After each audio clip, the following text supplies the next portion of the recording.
1 Tesalonika 5:23. Ini pakai semua malah. Ya. 1 Tesalonika 5:23. Semoga Allah damai sejahtera menguduskan kamu seluruhnya, dan semoga roh, roh ini pakai kata pneuma, jiwa pakai kata psike, dan kata tubuh di sana jelas beda, terpelihara sempurna dengan tak bercacat pada kedatangan Yesus Kristus Tuhan kita. Jadi memang secara jelas di ayat ini menyebut roh, ada jiwa. Tapi kenapa kok dikotomi mati-matian beda gitu loh? Ya. Kalau Anda tanya mengapa beda, sebenarnya ayat yang ditutupi itu sudah terlalu banyak ya. Sudah terlalu banyak yang saya keluarkan semua tadi. Tapi trikotomi pandangan Anda ini salah satu dari Ibrani 4 ayat 12 ini bisa dijelaskan. Nah, saudara-saudara, dalam ayat ini sebenarnya jiwa dan roh muncul dalam satu ayat, tetapi ini tidak berarti jiwa dan roh adalah bagian yang berbeda. Perlu diketahui satu hal dalam hal ini ya. Perlu diketahui bahwa kitab suci, perhatikan istilah jawabannya. Kitab suci sering menumpuk beberapa istilah yang artinya sama atau overlap. Ya, ada yang dia pakai seperti Pak Ishak bilang dibolak-balik. Kalau sudah jiwa ya cukup, saya sudah singgung di awal. Sudah roh ya cukup. Tapi kadang-kadang dia pakai semua. Dan ini sifatnya menumpuk atau overlap, ya, bertumpukan dengan tujuan untuk menekankan hal itu sendiri. Ya, saya kasih contoh, misalnya ini. Kita perhatikan ayat ini yang tadi. Kasihilah Tuhan Allahmu dengan segenap hatimu, oke, dan dengan segenap jiwamu, oke, dan dengan segenap akal budimu. Perhatikan ketiga ini, hati, jiwa, dan akal budi. Ini apa lagi? Apakah ini sendiri-sendiri? Sebenarnya kalau kita pelajari dengan cermat, hati dan pikiran itu ada dalam jiwa. Makanya roh tidak disinggung di sini. Sekali lagi ya, hati pikiran itu ada dalam jiwa. Itu bagian non materi dari kehidupan manusia. Anda jangan mengartikan ini hati lahir jiwa. Ini bukan trikotomi, ini berapa tom itu. Turun jiwa sana sepusing, apalagi hati, pikiran, akal budi, jiwa berapa banyak lagi. Apakah ayat ini berarti hati sendiri, akal budi sendiri, jiwa sendiri? Tidak. Ini ayat sedang menuturkan adanya penumpukan yang menuturkan tentang keutuhan hidup ini. Jadi ini penumpukan kata yang mengarah kepada satu overlap namanya. Dalam istilah penafsiran Alkitab, ada ayat-ayat yang ditampung begitu banyak sama dengan kata gambar dan rupa itu saya terangkan. Ya. Jadi saudara-saudara jelas bahwa ayat ini sekali lagi bukan berarti hati sendiri, jiwa sendiri, akal budi sendiri. Ini semua ini hanya dijabarkan dari dalam secara detail, padahal mereka dalam satu kesatuan yang tak dapat dipisahkan. Hati dan pikiran itu ada dalam jiwa atau roh. Tapi kenapa Tuhan Yesus mengklasifikasinya, membagi-baginya lebih detail? Jawabannya untuk menjelaskan tentang keutuhan, bagaimana kita total mengasihi Allah. Jadi bicara tentang jiwa, akal budi, kekuatan itu bicara keseluruhan dirimu. Ya, sampai di sini saudara ya. Makanya seringkali ada ayat-ayat yang mencampur antara pikiran dan hati. Perhatikan ayat-ayat berikutnya, penggalan-penggalan. Ya, mengerti dengan hati, lanjut dalam balas. Ya, memikirkan di dalam hati. Anda pernah baca ayat? Memikirkan di dalam hati. Kenapa? Bagian yang sama. Dia satu paket, tapi ditumpuk-tumpuk begitu. Kemudian apa? Menyimpan di dalam hatinya dan merenungkannya. Selama ini kan kita tahu, pikir itu di otak. Ini ada pikir di hati loh. Gimana dong? Ini yang disebut dengan overlap. Itulah keunikan belajar Alkitab. Jadi kita tidak bisa hanya belajar ayat-ayat, kita mesti tahu prinsip penafsiran. Kita mesti tahu cara tafsir kita. Ayat yang begini disebut apa? Dan kita bersyukur punya pendahulu teologi yang luar biasa smart menemukan ini. Kemudian, ya, ada di Kisah 8 ayat 22 dari NIV, dan pikiran seperti itu di dalam hatimu. Satu paket. Kenapa? Karena ini ada dalam non materinya manusia, rohaninya manusia. Ada pikiran, akal budi, dan semua ada dalam jiwa atau roh, satu semua. Tapi kalau dibuat seperti ada pembagian-pembagian seperti ini, sama sekali bukan berarti mereka berpisah-pisah, tapi ini penumpukan yang mengarah kepada satu hal itu. Ya, kemudian masih tunggu ya sampai di sini. Jadi saudara-saudara jelas bahwa maksud dari ayat ini itu bicara tentang memberi penekanan pada seluruh manusia. Jadi seluruh dirimu ini, bukan berarti hati dan pikiran beda. dia ada satu pakaian. Oh iya ya. Kemudian misalnya masalah gambar dan rupa Allah ya, kaista ya. Ini juga katanya berbeda kaista. Gambar itu bahasa Ibrani-nya Shem, rupa itu bahasa Ibrani-nya dewa. Tapi apakah ini dua hal yang berbeda? Tidak. Ini hal yang sama, sekalipun latar belakang katanya berbeda. Apalagi juga Neoma dan Psike, nggak ada ngaruh gitu. Perhatikan ayat ini, misalnya dalam Kejadian 1 ayat 26 disebut dua-dua. Ini contoh saja, gambar dan rupa. Berfirmanlah Allah, baiklah kita menjadikan manusia menurut apa? Gambar dan rupa. Ya, itu jelas. Ada dua-dua. Tapi di ayat 27 dia yang menyebut gambar, sesuatu ada rupa. Lihat. Maka Allah menciptakan manusia itu menurut gambarnya. Rupa dia tidak pakai lagi. Kenapa? Sama saja. Tadi overlap aja. Bertumpukan, memberi penekanan yang sama. Angkat dari sini guys saya. Iya. Sama. Kata gambar dan rupa itu dari bahasa aslinya sama-sama Ibrani itu udah beda. Shalem dan demo. Kalau guys pintar bahasa Inggris saya bilang tembok dan dinding. Itu dari kata Inggrisnya juga beda. Indonesia juga beda. Tembok, dinding. Kenapa? Apakah ini berbeda? Orang menyebutnya ini tembok, orang lain menyebutnya dinding. Apakah berbeda? Tidak. Walaupun kata yang dipakai dan lain. Kata tembok, kata apa satu tadi? Yang dinding. Buat hijau dan semau, orang yang semangkai lain dan putihkan. Oh enggak bisa, beda. Sekalipun kata dipakai sama ya. Oke ya, sampai sini ini masih gambar. Supaya Anda tahu, seringkali ada penumpukan-penumpukan yang dilakukan seperti ini. Sebenarnya ada kata yang kemarin dipakai bersamaan ya Pak Isa Bukan dengan kebinasakan. Seperti kata jiwa Allah dan roh Allah. Jiwa Allah dan roh Allah. Roh Allah ya jiwa Allah. Makanya Tuhan bilang jiwaku berkenan kepadanya dan rohku ada di atas dia. Menurut saya itu juga sama.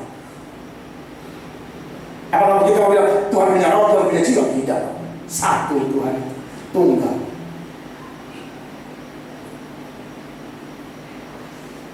Ya, nangkap ya. Nanti saya kasih dulu pertanyaan. Jadi di sini hanya ada kata gambarnya. Nanti di Kejadian 5 ayat 1 hanya pakai kata rupa, gambar tidak pakai. Nah, lihat di sini. Ini adalah keturunan Adam pada waktu manusia diciptakan oleh Allah, dibuatkan dia menurut rupa Allah. Gambar sudah pakai. Kenapa? Sama nah. Di Kejadian 1 ayat 26 dia pakai secara overlap, tapi di ayat-ayat dia pakai satu-satu. Kenapa? Sama. Nanti dia munculkan sama-sama lagi. Nanti cuma satu saja. Kenapa? Sama. Ya, di sini cuma pakai kata rupa saja. Nanti di Kejadian 5 ayat 3 masih sama-sama muncul rupa dan gambar. Ya, jadi memang ini yang namanya overlap kaista. Jadi kenapa sama atau berbeda itulah overlap. Kata yang dipakai selain dibolak-balik bisa dipakai bersamaan hanya menentukan overlap. Makanya di 1 Tesalonika 5:23 ada roh dan jiwa bukan berarti berbeda. Menurut saya itu overlap, penumpukan yang menentukan tentang kesatuan yang tak terpisahkan.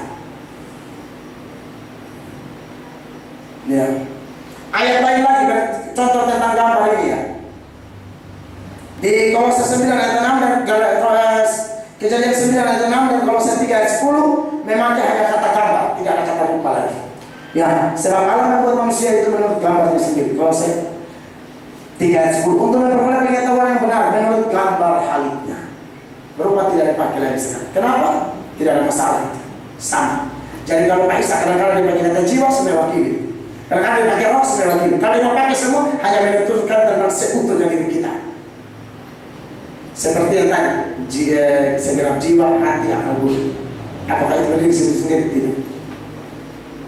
Hati dan pikiran ada di dalam jiwa kita atau roh kita.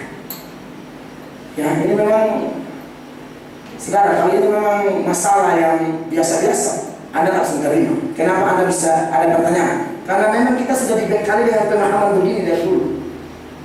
Saya juga, tapi saya mau belajar lebih dalam saja. Dan saya cermati, wah lemah sekali terpotong, lemah sekali. Dan sekali lagi 1 Tesalonika 5:23 hanya menuturkan tentang seluruh tubuh. Sekalipun kata yang dipakai berbeda, hanya itu adalah istilah overlap atau bertumbukan. Ya, tapi roh dan jiwa sesungguhnya tidak beda. Kenapa? Sekali lagi tidak mungkin Alkitab atau Tuhan memberikan yang bercabang ya.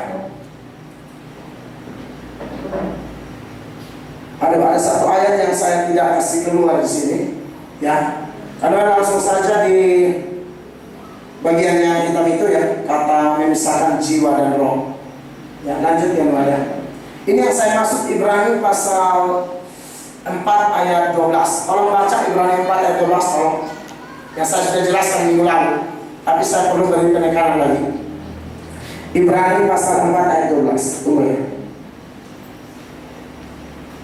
Satu orang tolong baca dengan keras.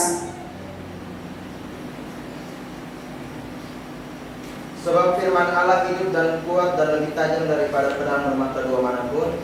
Ia menusuk amat dalam sampai memisahkan jiwa dan roh, sendi-sendi dan sumsum. Ia sanggup membedakan pertimbangan dan pikiran hati kita. Iya, jadi jelas ya, ada kata memisahkan jiwa dan roh. Nah, kemudian ini juga menjadi dasar dari penganut dikotomi untuk menyatakan beda. Ya, saya percaya bahwa ini juga overlap. Ya, penumpukan saja. Dan untuk menarik, meneliti kata ini, kata memisahkan di sana ya. Itu kata Yunani yang diterjemahkan memisahkan itu adalah kata merismos ya. Dan ini adalah kata beda, kata Yunani-nya merismos. Kemudian ada keterangan di sini. Kata merismos ini tidak pernah berarti division between atau pemisahan di antara. Tetapi dia berarti division within atau pemisahan di dalam. Nah, perhatikan saudara-saudara bahwa sebenarnya kata memisahkan, kemarin saya sudah singgung. Kata memisahkan ini bukan di antara, bukan ada dua berbeda lalu dipisahkan. Pemisahannya di dalam, berarti ini dua satu yang tidak bisa dipisahkan. Tapi sebenarnya sorotan dari ayat ini bukan roh dan jiwa itu sendiri. Sorotan dari ayat ini adalah betapa dahsyatnya firman Allah itu. Betapa luar biasanya kuasa firman. Sampai-sampai kita janji pedang bermata dua yang bisa memisahkan roh dan jiwa, yang sebenarnya satu alias tidak bisa dipisahkan. Tetapi penulis bermaksud memberitahukan kepada kita kekuatan firman Allah terlampau luar biasa, sehingga apa yang sebenarnya satu alias tidak bisa dipisahkan kok bisa dipisahkan begitu. Jadi sorotannya sekali lagi bukan kepada roh dan jiwa, tetapi kepada kuasa firman Allah. Ya, jadi ini membantu saya dan saudara untuk memahami bahwa ayat ini luar biasa untuk memberi keterangan. Saya beri lagi. Memang kata jiwa dan roh di sini ya, dia pakai kata yang berbeda. Dan keterangan yang sudah saya beri bahwa kata merismos itu dia adalah pemisahan di dalam yang menuturkan bahwa mereka satu. Dan kata ini juga dipakai dalam ayat lain, saudara-saudara. Ya, dalam ayat ini misalnya, Ibrani 2 ayat 4, dia pakai kata merismos itu juga. Dikata Roh Kudus yang dibagi-bagikan. Ya, sebenarnya dari King James dan Alkitab lain bahasa Inggris. Ingat ya, mau King James, mau NIV dan lain sebagainya, tetap tidak sempurna itu Alkitab. Itu bukan autograf, itu manuskrip semua. Jadi ada mau pakai Alkitab pasti ada kurang. Nah, dalam teks asli ini menurut para pakar-pakar Alkitab, ini sebenarnya tidak ada kata karunia, ya, memberi karunia tidak ada. Ini hanya mengarah kepada Roh Kudus yang dibagi-bagikan. Nah, saudara, saya tanya, kata dibagi-bagikan itu kan pakai kata merismos. Roh Kudus ini ada pada apa? Kok bisa dibagi-bagikan? Roh Kudus kan cuma satu. Jadi kata dibagi-bagikan ini jangan berpikiran bahwa Roh Kudus ada tuh masuk dimana-mana, Roh Kudus ada fall. Keliru itu. Jadi kata dibagi-bagikan ini sendiri hanya menuturkan tentang roh yang satu itu berkuasa atas semua orang. Bukan rohnya tapi pecah. Nah, kata ini juga dipakai kata memisahkan di roh dan jiwa itu. Sebenarnya satu yang tidak bisa dipisahkan. Tapi kenapa dia pakai kata itu? Sekali lagi, sorotan utamanya pada kuasa firman Allah. Ya, sebab kalau saudara baca di ayat lain, lalu misalnya ada 7 roh Allah di Wahyu 5 ayat 6. Perhatikan ini ayat. Maka aku melihat di tengah-tengah tahta dan keempat makhluk itu, dan di tengah-tengah tua-tua itu berdiri seekor anak domba seperti telah disembelih bertanduk 7 dan bermata 7. Itulah ke-7 roh Allah yang diutus ke seluruh bumi. Orang mulai bingung kalau baca ini ayat. Roh Allah ada 7. Saudara tahu kan? Wah, ini kan bersifat simbolik paling banyak. Dan angka 7 itu selalu berkaitan dengan kesempurnaan. 7 roh Allah itu bukan berarti roh Allahnya ada 7. jadi tunggal aja bilang. Roh Allah setuju. Kalau Anda tidak memahami dengan baik, Anda pikir roh Allah ada 7. Tidak. Roh Allah itu cuma satu. Lalu apa istilahnya 7 roh Allah? Sekali lagi, bagi pemahaman Allah berpikir dalam Ibrani, angka 7 selalu berkaitan dengan kesempurnaan. Manusia hari ke-7 Tuhan istirahat, selalu 7. 7 perkataan salib, 7 perkataan yang sudah ini aku adalah, ya selalu 7. Itu apa sempurna? Ya, simbol kesempurnaan. Jadi roh Allah, 7 roh Allah sih, bukan roh Allah yang ada 7, tapi kesempurnaan dari roh Allah itu yang disebut. Sedangkan roh Allah ada 7, bertolak belakang dengan ayat begitu. Perhatikan, ada beberapa karunia tapi satu roh cuma satu. Roh yang besar, roh Allah.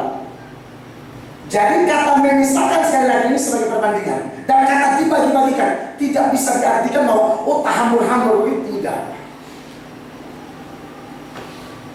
Jadi ini akan membantu kita sehingga kita ngerti bahwa manusia kita hanya 2 unsur.